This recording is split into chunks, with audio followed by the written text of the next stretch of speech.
পরে এই জায়গা থেকে বউ ফোন দিয়ে নিয়েছে, হ্যাঁ ফোন দিয়ে নিয়ে এরকম লোকজন নিয়ে হারে ধরছে। ধরার পরে আমার রাত্রে ফোন দিছে যে এই জায়গায় এরকম হয়েছে, গেঞ্জাম হয়েছে, তুই আয়। আমি কিছু যে এত রাত্রে তার একটা মাই মানুষ যাওয়া সম্ভব না, আমি সকালে যাম। পরে হ্যাঁ করে কইছি যে ভাই আমি সকালে আইতেছি।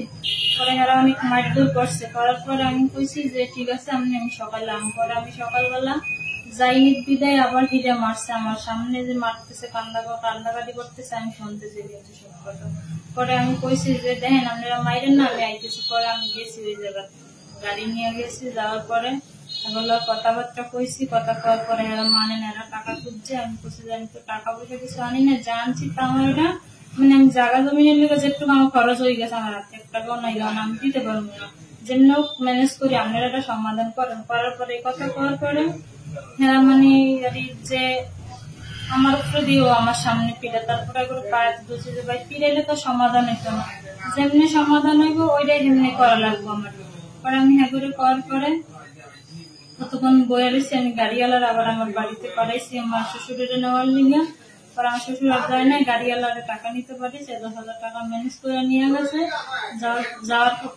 যাইতে পারে না, আর আগেই মানে হেরা আমার জামাইরে মানে মারধর করে দোকানে লয়ে গেছে চা খাইতে লেগে। নেওয়ার পরে আর তখন আমার যে লোক যারা ছিল হেরা আমার লগে এরকম খারাপ ব্যবহার করছে। এবং আমি পায়ে ধরে বয়ে গেছি যে ভাই আপনাকে বোন থাকলে আপনারা কি কাজ করতে পারতেন, আমি আপনাকে ছোট বোনের মতন। আমি এই কথা বলছি, আর আমার মানে নেই আমার কথাটা।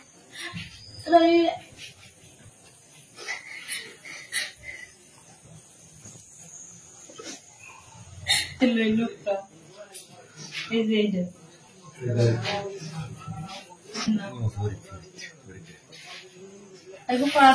ভাই আপনারা আমার লাগে এই কাজ করেন না, আপনার ছোট বোনের মতন, কিন্তু আর আমার এইটা মানে নেই, আমার লাগে অত্যাচার করছে। দোকানে পাঠাই দিছে, লোক লই পাঠাই দেওয়ার পর এরা দরজা লাগাই দিয়েছে। দরজা লাগাই দিয়ে এরা ওই সামনের রুমে ছিল 3জন ছিল, এরা এদিকে আইনে। আর 2জন আমার একজনের দায়িত্ব ধরে রাখছে মুখ থাকতেন, আর একজন আমার লগে শারীরিক সম্পর্ক করছে। হ্যাঁও আসছিল, আবার হ্যাঁ আমি পাত ধরছি, আমার কথা মানে না, আবার হ্যাঁ উঠে গেছে, আবার ওই লোকের পাঠাই ওই লোককে আবার যাই ধরছে। পরে আমি কইছি যে আপনাকে ছোট বোন যদি থাকতাম আপনারা এই কাজ করতে পারতেন, আমার এটা করলে তোমার জামাইটা আমরা সাইডে দেবো। পরে এই বিদায় পরে আবার হ্যাঁ পাশের বাড়ির ভিতরের লোক আছিল, এরা যখন জানছে এই ঘটনাটা, দেখছে মহিলারা দরজার জানলা দিয়ে। কিন্তু আমি আত্মহত্যা করতে চাইছি, কিন্তু আমি যে জীবনে ছোটতে বড়াইছি কোনো সময় এরকম ঘটনা হয়নি। এই জায়গায় যাওয়ার পরে এই ঘটনা হয়েছে, কিন্তু একটা নারীর কাছে সবচেয়ে সম্বলই দেয়। কিন্তু আমার এটা হওয়ার পর তো আমার কি বাচ্চা থাকার মতো কোনো ইচ্ছাই আমার ছিল না। আমি 2বার গেছিলাম আত্মহত্যা করতে, কিন্তু আমি পারিনি। আমি চাইনি যে দুনিয়ার থাকতো এরকম, কারণ সবাই তো জিনিসটা জানছে। আমার নাম রুবেল, আমার বাসা হয়েছে শ্যামপুকুর 8 নম্বর ওয়ার্ড গন্ডাবাড়ি। আর আমি আজকে 15-16 দিন বাসাতে আছি ঢাকাতে। আসার পরে আমার ছোট একটা পরিবার আছে, তোজমতি থাকে কামারপুর্তি। কালকে রাইতে আমার ফোন দিছে, তুমি একটু বাসা থাও। আমার ওর ভিতরে যে কি আছে আমি তা জানি না। আমি বাসাতে গেছি, যাওয়ার পরে ফরিদার রাসেল ছিল, কিন্তু অবলাগে আরো লোক ছিল 5-6 জন। 5-6 জন পরে আমি যাওয়ার পরে ভাত করে খাইতে বসি, ভাত খাইতেও দেন আমার, খালি 8টা দোয়ে আমার কথা হচ্ছে ছাড়ে আমার মাইলিশটা মারার লগে আমার বলতে যায় তোর বউ ভাত খেবো না, তুই 4 লাখ টাকা এখনই মুক্তাইলে দিবি। আমি তোর টাকা সম্ভব না আনাটা, আমার কাল সকাল পর্যন্ত টাইম দেন, আমার পরিবার আসুক, আমার গার্জেন একজন আসুক, বা কোনো গার্জেন না তুই এই রেখে টাকা এনে দিত। আমি এই রেখে টাকা এনে দিতাম না। যখন আমি না কই তখন আমার এসএসসি বাড়িতে বাড়ি দিতেছে, আতুরপুর বাড়ি দিয়ে রানে বাড়ি দিতেছে, মানে আবার এই চেয়ারের ভিতরে আমার এরকম চোখ ঘুটে এরকম খামুচ দিছে, মানে ওগুলো টাকা রাইতে উঠে দিতে হইব। যাতে এরকম কথা হতে মনে হয় রাইট 2টা পর্যন্ত আমার তফসিল করছে, মায়ের আর বন্ধ নেই, টাকা পাইতেছে না। এটির পরে সকাল যখন হয়েছে তখন আমার পরিবারের ফোন দিছি, আমি ফোন দেওয়ার সাথে সাথে কথা আবার আমার রানের উপরে বাড়ি 1 বছর 2জন মিলে ফরিদার রাসেল বাড়ি দেওয়ার পর আমার শিক্ষক শুনে আমার পরিবার কি হলো, একলা বললো। আসার পরে আমার পরিবার আসার পরে দেখলাম ওরা একটু মাইক থামাইছে। থামার পর আমার পরিবারে কইতেছে 4 লাখ টাকা বা এখন 1 লাখ টাকা আমার পরিবারে দিতে।